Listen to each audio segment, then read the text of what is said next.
வணக்கம் நண்பர்களே, நான் உங்கள் கிச்சா பேசுகிறேன். வகுடு கோணல்னா எல்லாமே கோணல் தான்.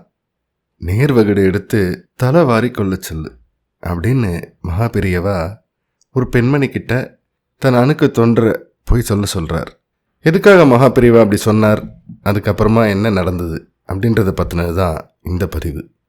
அந்த சம்பவம் பற்றி மேலும் நம்ம தெரிஞ்சுக்கிறதுக்கு முன்னால் நம்ம சேனலை இது வரைக்கும் சப்ஸ்கிரைப் பண்ணாதவங்க கண்டிப்பாக பெல் ஐக்கான் கிளிக் பண்ணுங்கள், சப்ஸ்கிரைப் பண்ணுங்கள்.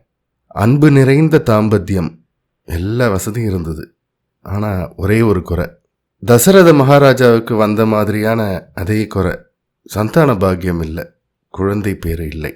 ராமேஸ்வரத்தில் திலஹோமம், நாகப்பிரதிஷ்டை, சர்ப்பசாந்தி எல்லாம் பண்ணிட்டா. ஆனால் பலன் என்னவோ நெருங்கி வரவே இல்லை. வேற என்ன தான் செய்கிறது, கண் கண்ட தெய்வம் மகாபெரியவாவில் போய் பார்ப்போம் அப்படின்ட்டு மகாபெரியவா கிட்ட வந்தா. வித்யார்த்தி நாராயண சாஸ்திரிகள்னு ஒரு அணுக்க தொண்டர். எல்லா பரிகாரமும் பண்ணி பார்த்துட்டா, குழந்தை இன்னும் பிறக்கல இந்த தம்பதிக்கு அப்படின்னு மகாபெரியவாட்ட வந்து சொன்னார். மகாபெரியவா தொலைவில் இருந்த அந்த பெண்ணை எட்டி பார்த்தார். கோணல் வகுடு போட்டுன்னு இருக்காளோ அப்படின்னார். உடனே அணுக்கு தொண்டர் ஆமாம் அப்படின்னார். நேர் வகுட்டுக்கு சீமந்தம்னு சமஸ்கிருதத்தில் பேர். பெண்ணுக்கு சீமந்தம் நடக்கணும்னா நேர் வகுடு இருக்கணும். வகுடு கோணல்னா எல்லாமே கோணல் தான்.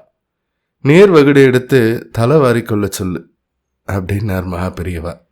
அந்த பெண்மணியும் அவ்வாறே செய்தார். அடுத்த வருடம் இரட்டை குழந்தைகள். ஜெய ஜெய சங்கர ஹர ஹர சங்கர. இந்த பதிவு உங்களுக்கு பிடிச்சிருந்தா லைக் பண்ணுங்கள், ஷேர் பண்ணுங்கள், கமெண்ட் பண்ணுங்கள். மறக்காமல் பெல் ஐக்கான் கிளிக் பண்ணுங்கள், சப்ஸ்கிரைப் பண்ணுங்கள். நன்றி அன்பர்களே.